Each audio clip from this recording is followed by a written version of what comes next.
tukwaniriza nnyo gwe akyekuumidde ku mukutu gwaffe guno ogwa MRU TV Pokopoko News nga essaawa ya mawulire wano ku MRU TV nga ogakusomera nze Nasozi Amina. Katufune emitwe egikoze amawulire olunaku olwaleero. Okufumbisa enku kyonoonye nnyo obutonde bw'ensi. Ebizibu ebiri mu kuliraana emirongooti, emigaso gy'obusa, okusuula obuveera bwonoonye obutonde bw'ensi, okutaka zambi mu bitundu by'eruzige.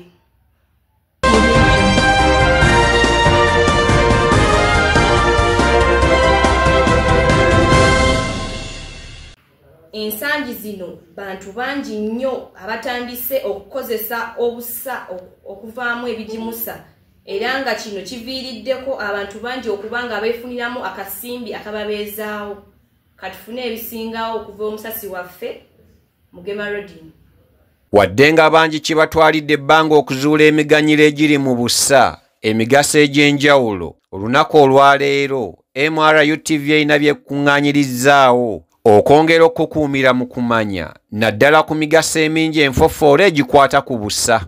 Kamera zaffe za MRU TV tuzikeezezza mu disitulikiti y'e Wakiso ne tutalaga mu bitundu ebitali bimu naddala abalunzi ab'enjawulo okusobola okumanya ebisingawo ku busa naddala obw'ente. Sylvia Nakanwagi, omutuuze w'omu Kiwempe mu zooni ya Mitubeena mu disitulikiti ey'e Wakiso, wadde nga tayagadde kulabikira mu kamera zaffe, atubuulidde emiganyiro egiri mu busa omuli okukola ng'ebijimusa ku bimera eby'enjawulo, gamba ng'ebitooke wamu n'ebimera ebirala bingi nnyo, era ng'atunnyonnyodde nti obusa buno bw'oba obutadde ku bimera ebyo okusingira ddala mu lusuku n'ebimera ebirala, ebitooke bikula bulungi nga tebirinaako kibitataaganya. Ayongeddeko nti bw'oba okozesa obusa buno teweetaaga kugula bijimusa naddala nga kati biri ku bya buseere, ekintu ekiyinza okumalako ssente nnyingi ate nga waliwo eby'obwereere. Wabula omukyala Sylvia Nakanwagi agenze maaso n'alabula abo bonna abakozesa obusa buno nga bukyali bubisi ne babuteeka ku bimera ebitali bimu, n'agamba nti ekyo kya bulabe kuba busobola okwokya ebimera ebyo byonna ne bisaanyizibwawo. Obusa buno bw'oba oyagala okubufunamu osooka n'obulinda ne bukala, oluvannyuma n'otandika obukozesa mu mirimu egy'enjawulo. Mugimu ku migaso emirala egitubuulidde omukyala Sylvia Nakanwagi atugambye nti obusa buno buleeta emikisa, wabula singa oba obukutte bulungi wamu n'ebirungo ebirala bye baba bagambye okugattamu. Ensangi zino abantu bangi balunda ente, beeyooledde ssente nnyingi naddala mu kutunda obusa buno, ate nga bwa buseere era nga bwettanirwa nnyo naddala abalimi b'emmwanyi wamu n'abalina ensuku eŋŋundiivu. Omukyala Sylvia Nakanwagi atugambye nti edda obusa bwakozesebwanga nnyo okumaalibwa mu bibiina, abayizi mwe baasomeranga wamu n'ennyumba ez'enjawulo, wabula nga kaali kabonero akaali kooleka obuyonjo. Ebyo bye bimu ku bitonotono bye tukuŋŋaanyizzaawo ku migaso egiri mu busa wamu n'enkozesa yaabo, wabula nga tujja kudda n'emirala mingi. Rodin Mugema ku lwa MRU TV Pokopoko News. Olw'okuba nti gavumenti ya Uganda yawera okufumbisa enku okusobola okukuuma obutonde bw'ensi nga basimba emiti egivaamu enku wamu n'okukuuma egyo egiriwo. Katufune ebisingawo okuva omusasi waffe Nakanwagi Maayi.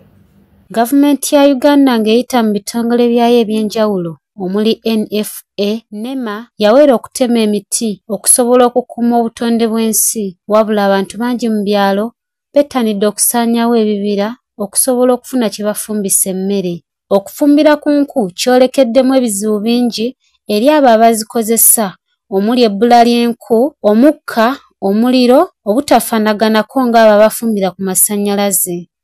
Nakanwagi Maayi, MRU TV Pokopoko News. Ate bwe tuddako mu bitundu by'e Makinde, omusasi waffe Mugema Rodin atukuŋŋaanyirizzaayo ebizibu ebiri mu kuliraana emirongooti. Katufune ebisingawo okuva omusasi waffe.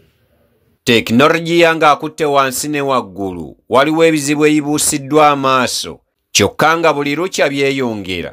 Mu bimu ku bizibu bino mwe mulina emirongooti gy'essimu, zino buli wendi nkufuna kumpi buli poloti gy'olaba wano mu Kampala, wamu n'emiriraano okwetooloola nnyingi nnyo zirimu emirongooti gino. MRU TV olwaleero erina byekukuŋŋaanyirizzaawo ebinnyonnyola obulabe obuli mu kuliraana emirongooti gino. Muzeeyi Kasekende Joseph asangibwa mu bitundu by'e Buziga mu divisioni y'e Makindye mu disitulikiti ey'e Kampala atayagadde kulabikira mu kamera zaffe ategeezezza nti emirongooti gino gireeta ekirwadde kya kansa era nga ne wetwogerera kati yafuna dda obulwadde buno wabula nga kazaalabulwa yava ku mirongooti gino okuva bw'agisimba mu kibanja kye. Ayongedde n'atunnyonnyola nti abakugu baamugamba nti si kirungi okuliraana ebifo bino omuli emirongooti naddala ng'okuliridde mu myaka nti giriko amasannyalaze mangi wamu n'amaanyi mangi agakozesebwa okusika kye bayita sigino oba abamu kye bayita netiwaaka olwo essimu zitambuzibwe bulungi nga tezitataaganyizibwa. Wabula b'abakugu mu by'empuliziganya bagamba nti lwakubulwa bibangiriza omwaliteereddwa emirongooti gino naye bakinogaanya nti kyalibadde kirungi ne gibeera wala n'abantu kubanga gikendeeza ku bulamu bw'omuntu bw'alina okubeera ku nsi eno Katonda obulamu bwe yamuwa. Mu Lunyannyimbe olumu kye bayita life span oba life expectancy omuntu n'amala emyaka mitono nnyo ku nsi nga tawangadde kimala. Muzeeyi Kasekende awanjagidde bekikwatako naddala gavumenti okusookanga okwekebejja ebifo bino mwe baba bagenda okusimba emirongooti gino bagiteeke mu bifo ebitali bya bulabe kubanga giviiriddeko n'ekibba ettaka ekitoogerekeka. Oluvannyuma lw'okuwulira nti bannannyini mirongooti gino ettaka baligula buwanana olwo abateesobola ne basigala nga tebalina waakubeera.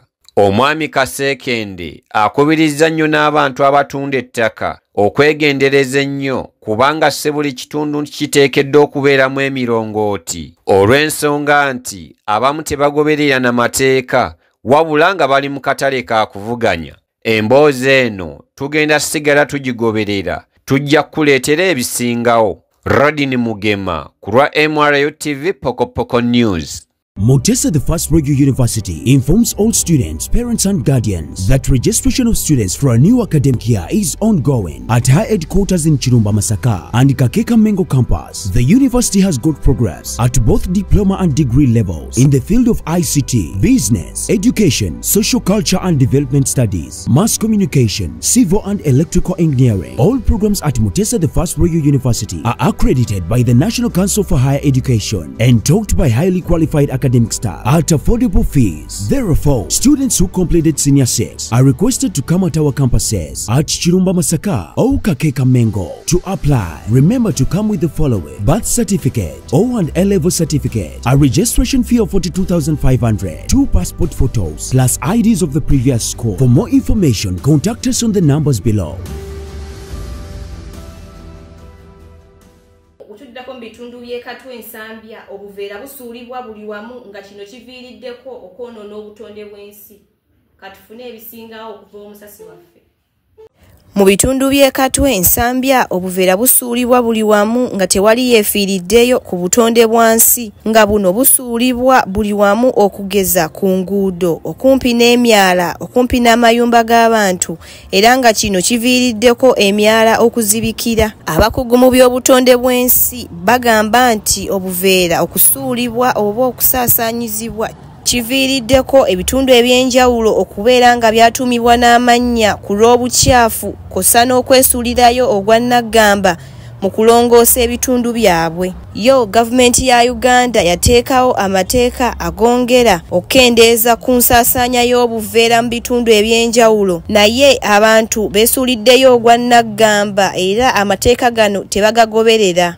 Era bwe twogeddeko n'abamu ku batuuze abawangaalira mu kitundu kino eky'Ensambya bo batutegeezezza nti abakulembeze b'omu kitundu kino beesuuliddeyo ogwa Naggamba nga bano tebafaayo okubeera nga babalongooseza emyala gyabwe kw'ossa n'okuleeta emmotoka ebitwalayo kasasiro era nga bano omulanga bagukubidde gavumenti ya Uganda okubeera nga ebadduukirira ku lw'embeera eno gye bawangaaliramu. Oggakusakira nsigadde nze Nassozi Amina.